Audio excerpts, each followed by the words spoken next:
que isso afeta a fertilidade, né? Eu trouxe esse artigo aqui para vocês que fala das bases de infertilidade que são causadas aí pela endometriose, né? Então, quais seriam os pontos, né? E a gente tem diversos pontos, porque é o que a Bruna falou. Mas minha paciente fala, Aline, se o foco é fora do útero, por que eu não consigo engravidar? Eu tinha essa dúvida quando eu descobri muito cedo a respeito de endometriose, né? Eu tinha uns 18 anos, quando minha tia, eu tava assistindo a Ana Maria Braga, e aí tava falando sobre endometriose, minha tia tava tentando a gestação durante muito tempo, ela tentou, e eu falei, gente, minha tia tem isso. Minha tia tem isso, liguei pra minha tia falou, não, Aline, eu tô com a videolaparoscopia marcada, mas nesse processo demorou 10 anos, tá? Até chegar nesse momento da videolaparoscopia marcada, né? E aí ela fez o exame, realmente tinha endometriose. Então, eu ficava assim, mas pera, tia, se o negócio tá fora do útero, você não vai operar o útero, como que isso causa infertilidade? E isso é uma coisa que eu acho que é uma dúvida que povoa aí o pensamento de muita gente, né? Então, quando a gente pensa na endometriose, a gente tem que pensar que, como a Bruna disse, que é uma doença sistêmica, né? Então, a gente tem uma alteração hormonal, uma alteração principalmente no sistema imunológico. Eu acho que isso, pra mim, na minha visão, é aquilo que mais atrapalha tudo. Porque quando eu tenho um sistema imunológico hiperreativo, né, eu tô sempre combatendo a doença, né, e quando eu quero usar um veneno, o que os animais fazem, né, pra matar os outros ou pra impedir parasitas e tal?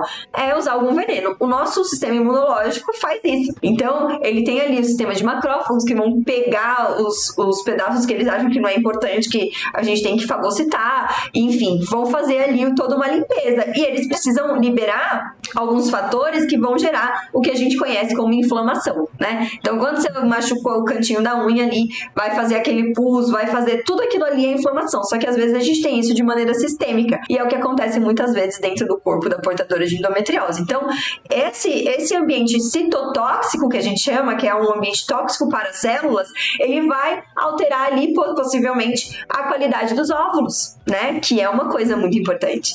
Vai alterar ali a capacidade desse endométrio receber esse embrião. Vai alterar a produção de progesterona. Esse exemplo da unha, Aline, eu acho sensacional. Porque, assim, sempre que a gente tá com aquele cantinho da unha encravado, a gente fala assim, não encosta aqui, né? A gente não quer botar um sapato, a gente quer andar de chinelo, não quer botar um escarpão, por exemplo, porque aquilo ali vai ficar apertando, você não quer que nada chegue perto do seu dedo, né? E imagina isso agora, né, no útero, na sua pelve. Imagina só, tá tudo inflamado. Aí vem lá um embrião, bonitão. Amigo, peraí, eu não quero ninguém perto de mim. Já tô tendo que lidar com muita coisa, né? Então, trazendo assim um exemplo do dia a dia, uma coisa bem figurativa, assim, é isso. Quando você tá ali com aquela unhazinha inflamada no seu pé, você não quer que nada encoste ali, que nada chegue perto. Então, quando você tá com a sua pelve toda inflamada, imagina, vai chegar um embrião ali para fazer a nidação, que já é um outro processo inflamatório, né? O processo de nidação, ele exige vascularização.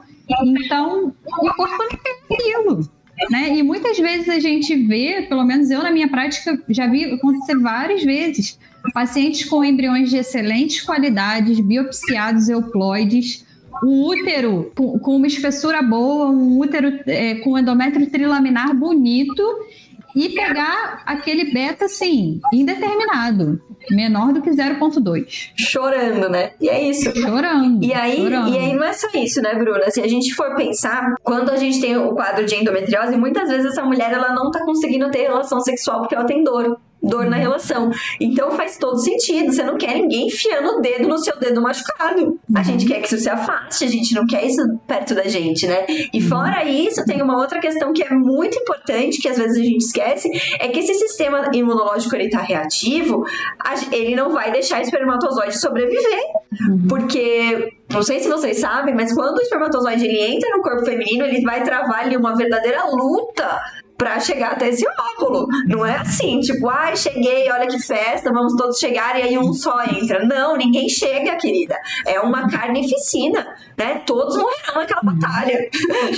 Se chegar um, tá muito bem chegado. Então, o nosso sistema imunológico, ele... Gente, tem um vídeo dentro do curso que eu acho fantástico, que mostra o sistema imunológico pegando mesmo. Ele pega, ele mete a mão e cata o espermatozoide e mata o espermatozoide. Acabou a vida desse daí. Já era. Tempão produzindo, um trabalho para pôr para fora, para chegar. Não vai, porque o sistema imunológico está extremamente reativo, exatamente por essa condição inflamatória. Então, a gente tem vários fatores, né?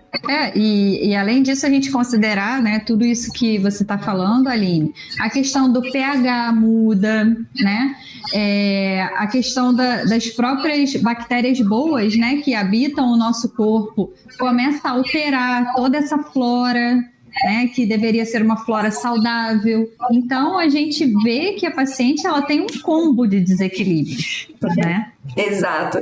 E aí, quando essa paciente ela também consegue a gestação, é uma gestação que a gente tem que... Não é uma gestação espontânea que você vai ficar tranquila, não é. Porque é uma paciente que já vem com todo esse quadro inflamatório, essa alteração na progesterona, muitas vezes uma alteração também em outros hormônios, e aí a gente vai ter que prestar mais atenção, porque estatisticamente a chance dessa paciente também ter um aborto ali no início da gestação é aumentável. Então, são várias coisas que a gente vai ter que prestar atenção dentro da nossa prática, e isso é muito importante da gente falar, a gente tem que desconstruir esse negócio. O paciente que passa por infertilidade é outra gestação da paciente que engravidou no primeiro mês que parou anticoncepcional. Não que não seja importante, porque isso também tem umas deficiências aí pra tratar. Mas é uma paciente que a gente vai ter que olhar pra ela, assim, com um carinho especial, né? As pacientes que estão com a gente, por exemplo, eu não abandono paciente nenhum, assim, pelo menos até 12 semanas eu saber que você tá ótima, maravilhosa, e aí eu falo, agora vai fazer yoga, vai fazer, né? Eu sei que tem acupunturista que acompanha a gestação inteira. Eu acompanho quando é necessário. Quando não, eu falo, vai fazer uma fisioterapia pélvica, vai se preparar pro seu parto, que é o momento mais importante. Agora a gente tem que cuidar disso, né? E além disso, agora a gente voltando nessa questão que a gente está falando, primeiro vai o embrião, né? Aí ele fala assim, não, ok, você aí ainda coube, aí vem a placenta, né? O que já não bastasse o embrião, agora vem placenta, querer ocupar mais espaço, querer trazer mais vascularização para esse útero. Tô dando conta nem de mim. Né? E aí é isso, exatamente, né? Que a gente acaba vendo, né?